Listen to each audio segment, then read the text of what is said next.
While many homeowners associations operate effectively, the stories of those that go wrong reveal the significant dangers of unchecked power within a community. Expanding on the previous accounts, here are the deeper details of these real-life HOA nightmares.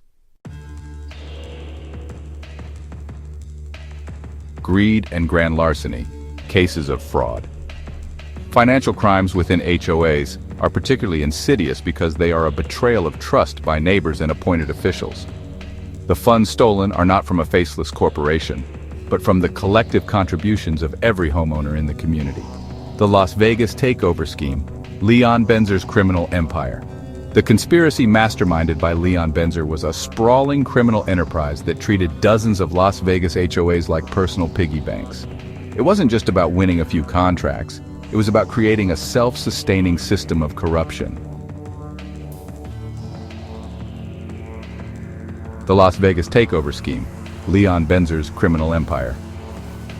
The conspiracy masterminded by Leon Benzer was a sprawling criminal enterprise that treated dozens of Las Vegas HOAs like personal piggy banks.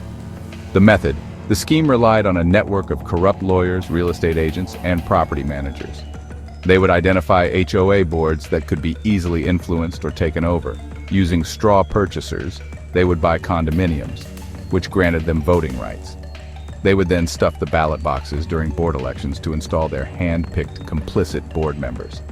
In other cases, they simply bribed existing members. The execution. Once in control, the board would hire a co-conspiring law firm and a deficiency expert to identify supposed construction or repair needs. These needs were often fabricated or wildly exaggerated. The board would then, unsurprisingly, award the lucrative multi-million-dollar repair contract to Benzer's construction company, Silver Lining Construction, without a competitive bidding process. The aftermath. The FBI's investigation, dubbed Operation Straw Blower, was one of the largest public corruption cases in Nevada's history. It exposed a deep rot within the city's property management industry.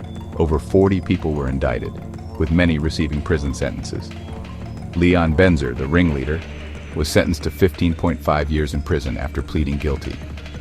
The case led to significant reforms in Nevada's HOA laws, but only after millions had been stolen from homeowners who were forced to pay for unnecessary repairs. The Hammocks, Florida, a reign of intimidation and theft. The Hammocks, one of Florida's largest HOAs with over 6,500 homes, is a shocking tale of how a small group can allegedly seize control and fleece an entire community. The alleged scheme. For years, former board president Anna Danton and 4 of her associates are accused of running the HOA like a personal fiefdom. Prosecutors allege they siphoned over $2 million from association coffers. The money was allegedly moved through shell companies and used to pay for personal expenses, from luxury shopping to lavish lifestyles. The board allegedly kept a second set of books to hide their activities from auditors. Maintaining control. The board's power was allegedly maintained through fear and obstruction. When residents asked to see financial records, a right guaranteed by Florida law, they were ignored, threatened, or met with frivolous legal challenges. Board meetings were rarely held, and elections were allegedly manipulated to keep the same group in power. Residents who became too vocal reported facing harassment, having their access to community amenities like the pool and gym shut off, and being targeted with bogus violation notices. The takedown. The long-running investigation culminated in the dramatic 2022 arrests of the 5 board members on charges of racketeering, grand theft, and money laundering. The Miami-Dade state attorney, Catherine Fernandez-Rundle, called the case a story of HOA life gone haywire. A court-appointed receiver has since taken control of the association's finances to untangle the years of alleged mismanagement and theft as the criminal cases proceed. The weaponization of rules, intimidation and harassment.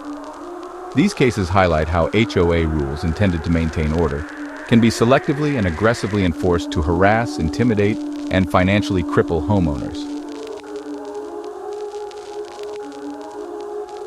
The Nevada cat feeder, Sanzaro vs. Ardiente HOA. This case began with an act of compassion. The homeowner, Nancy Sanzaro, was not merely feeding stray cats.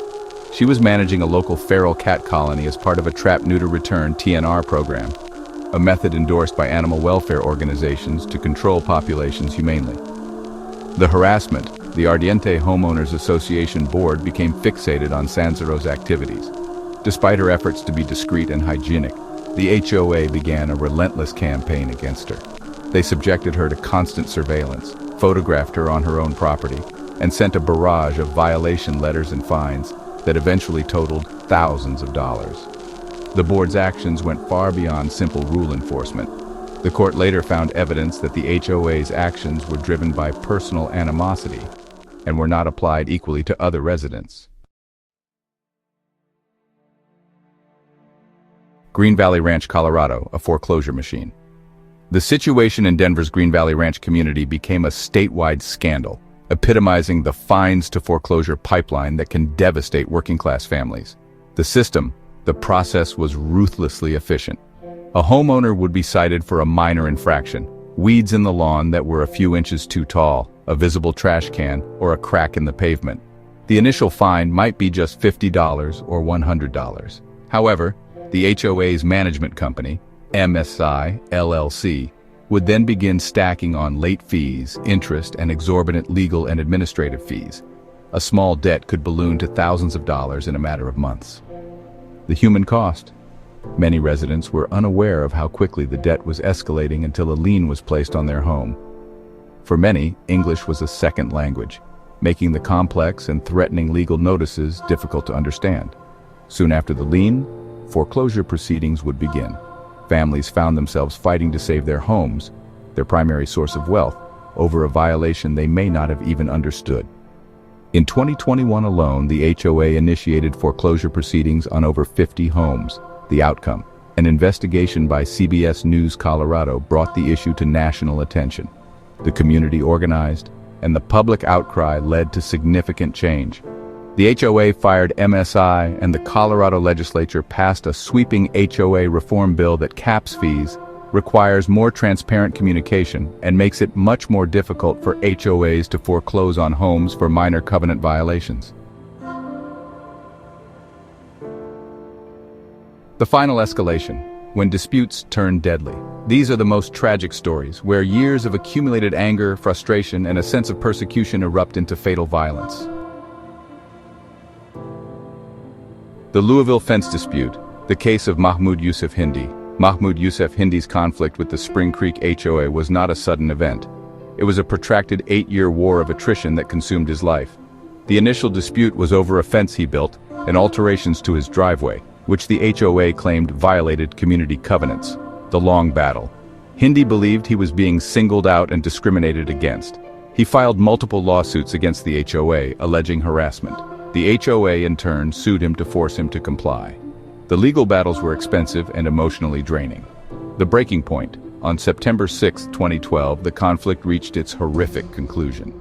Hindi attended an HOA meeting held in a local church community room. After a heated argument, he pulled out a handgun. He fatally shot David Merritt, a 73-year-old board member who had just volunteered for the position a few months prior. He also shot and wounded another person before being tackled and disarmed by other residents. Hindi was convicted of murder and sentenced to life in prison. The Florida dog dispute, the murders by Hugh Hootman. At the Cedar Point condominium complex in Martin County, Florida, the conflict centered on something simple: a dog. Hugh Hootman was in a long-running dispute with his condo board over his pet. The association's rules had specific restrictions, likely related to the dog's breed or weight, which Hootman's dog violated. Escalating tensions. The board, led by its president Ginger Ortiz, repeatedly fined Hootman and demanded he get rid of the dog. Hootman refused. The conflict escalated from warning letters to legal threats.